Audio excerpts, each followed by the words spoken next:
lot of voices to be heard. Stick to the frequency that amplifies these voices, stories, and reports that make the 7 FM.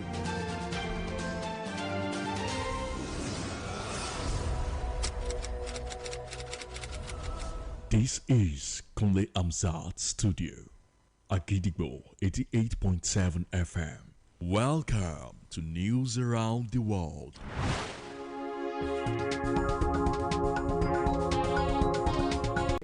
7-day ultimatum to get vehicle plate numbers for face prosecution.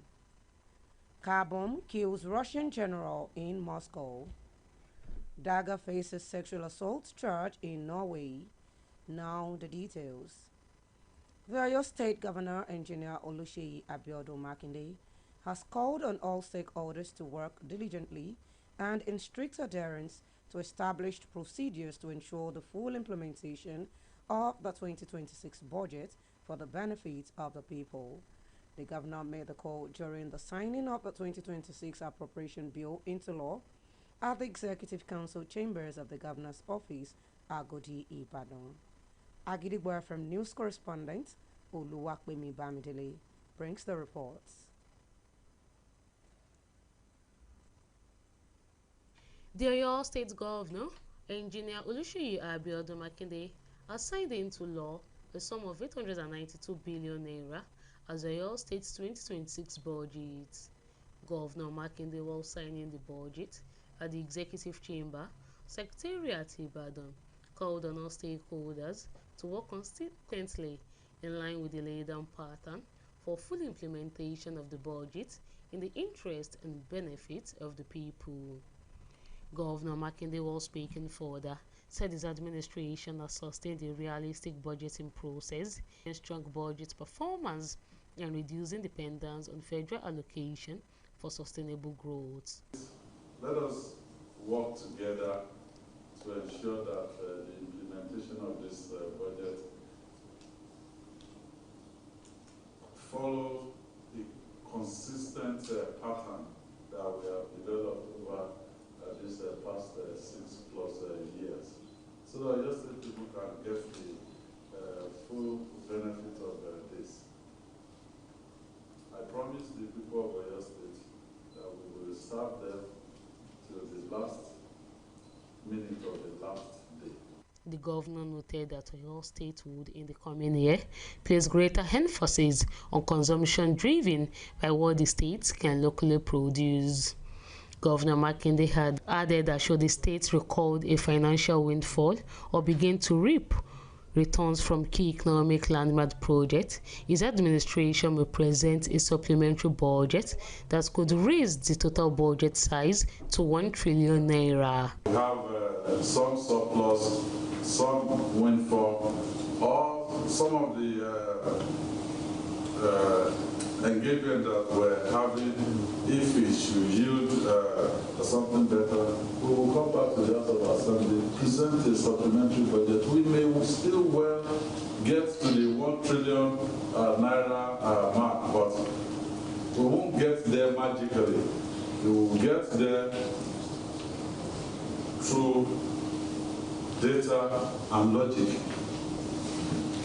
Before presenting the 2026 appropriation bill to the governor for assent, the Speaker of the Oyo State House of Assembly, Right Honorable Adebo Ogundoyin, said the timely passage of the bill in line with the financial global practices is a testament to the cordial synergy between the executive and the legislative arm of government. We also acknowledge your responsiveness to the concerns raised during the budget presentation, particularly on environmental sustainability. The prioritization of the Ministry of Environment and Natural Resources in this budget is a welcome development. We pledge our support in ensuring that the menace of indiscriminate waste disposal is tackled head-on through effective legislation and oversight.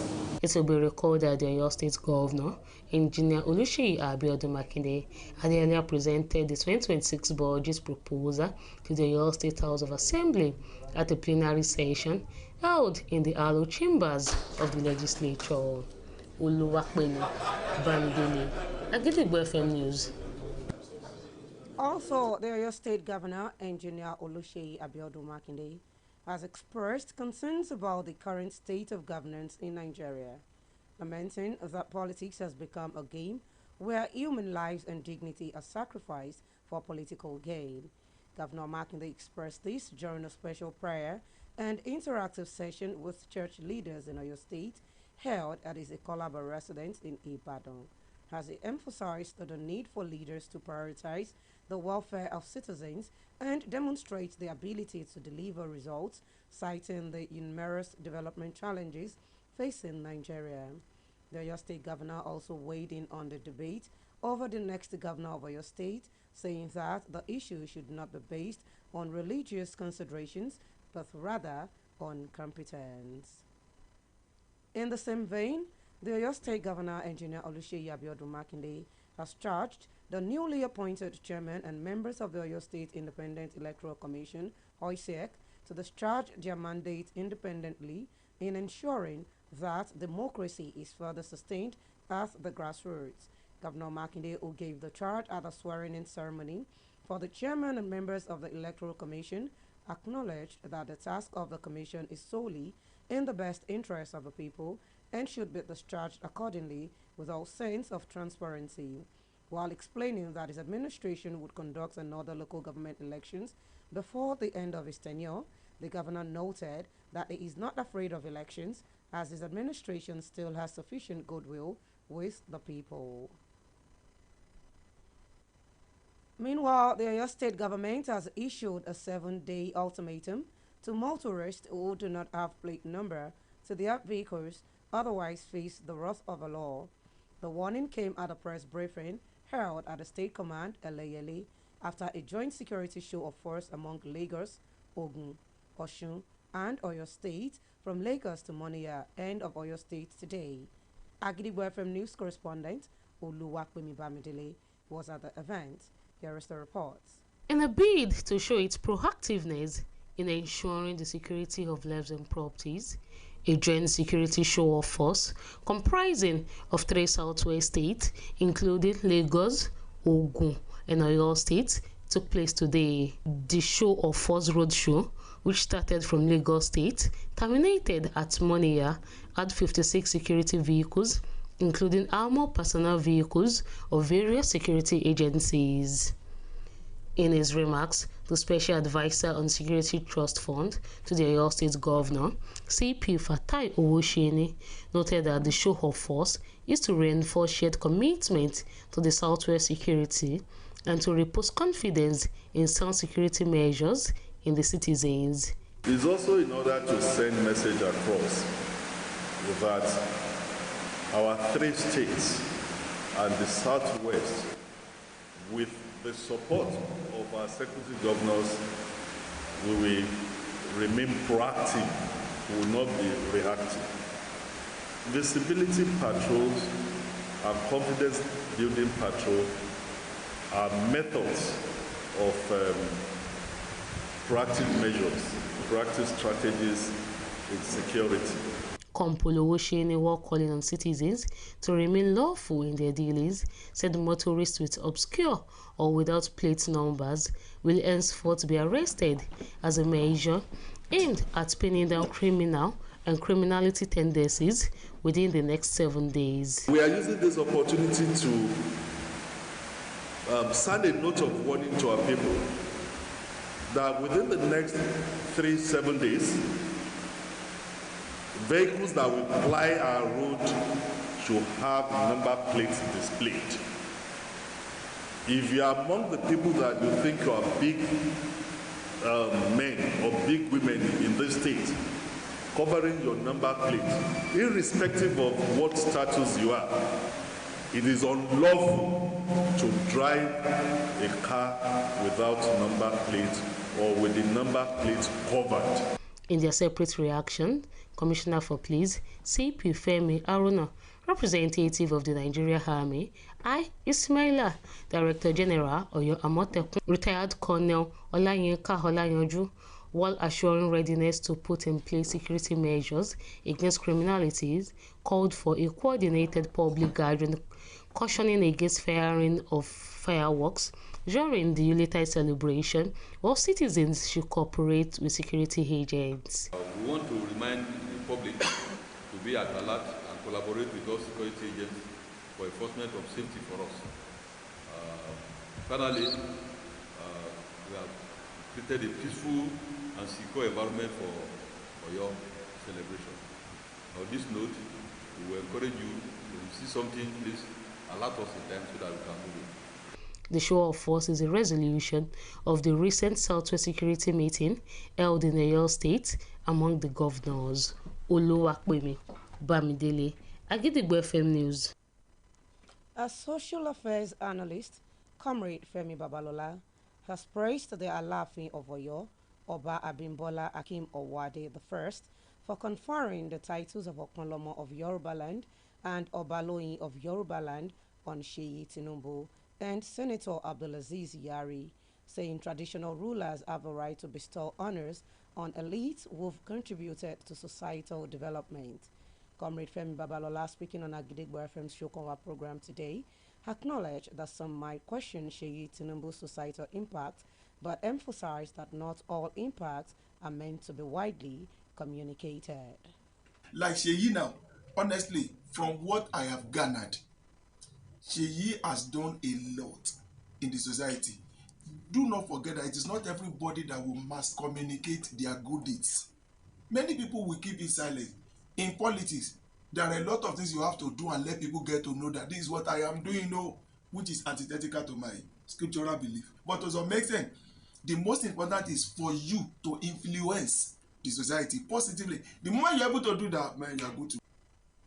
Meanwhile, another analyst, Comrade Omololu Ojidiran, celebrated the new title holders and encouraged them to boost their philanthropic efforts for society's benefits.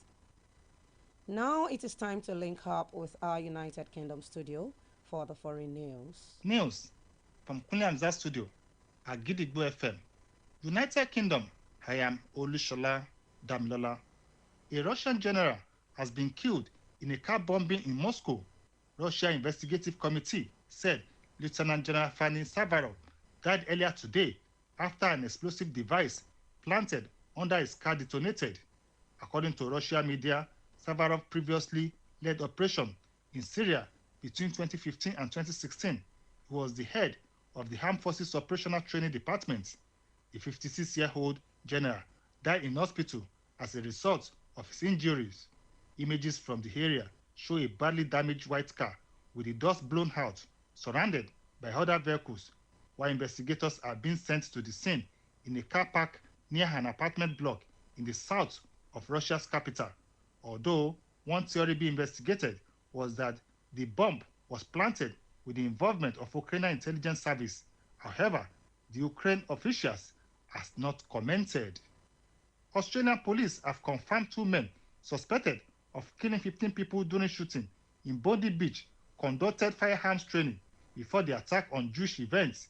Navid Akram, 24, and his father, Sajid Akram, allegedly attacked people at a Hanukkah event at Bondi Beach on 14th of December, killing victims and injuring 40 others. The New South Wales police have released pictures of Navid and his father holding guns as they conducted fire trainings in the countryside, firing shotguns and moving in a tactical manner. Meanwhile, New South Wales government has announced new draft gun law, which will include making Australian citizenship a condition of qualifying for a firearms license. And that ends the news from Kunle studio at Gidigbo FM. United Kingdom, I am Olushola Damilola. Welcome back. Now in the exciting world of sports, her former Flying Eagles midfielder Daniel Dagger has been suspended by his Norwegian club, Molde Football Club, as he faces a police probe over an alleged sexual assault. The club confirmed the development in an official statement on Friday, noting that the alleged incident was first reported to the police in late April 2025, and Dagger has been formally charged with committing a sexual act without consent, an offense under Section 297 of the Norwegian Penal Code.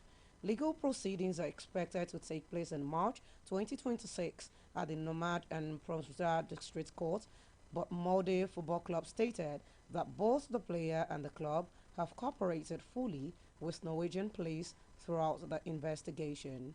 Meanwhile, following notification of the indictment, the midfielder has been barred from all training sessions and match activities for the foreseeable future. To wrap up the news this evening, here is a recap of the headlines. Makinde urges stakeholders to ensure full implementation. Stories and tips for us. Contact our newsroom. Stories and tips for us. Contact our newsroom on 070-8714-4865 or send us a mail on newsroom@agidigbo887fm.com.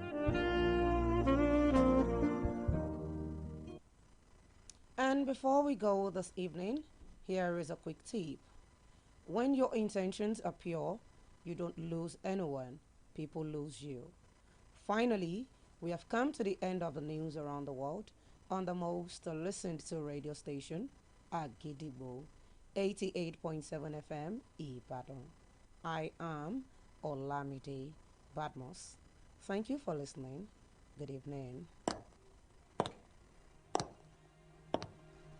Nation is power. At Agidigbo 88.7 FM, we bring the news from top to bottom. The Oyo State government has said the over 1.5 million out of school children. We give you reports from Oyo State. The Oyo State House of Assembly has called for a thorough investigation. The Southwest in Nigeria and the rest of the world. Has clarified that the body did not receive any cash support from international development. Trust us to keep you informed every hour, every day. Agidigbo 88.7 FM.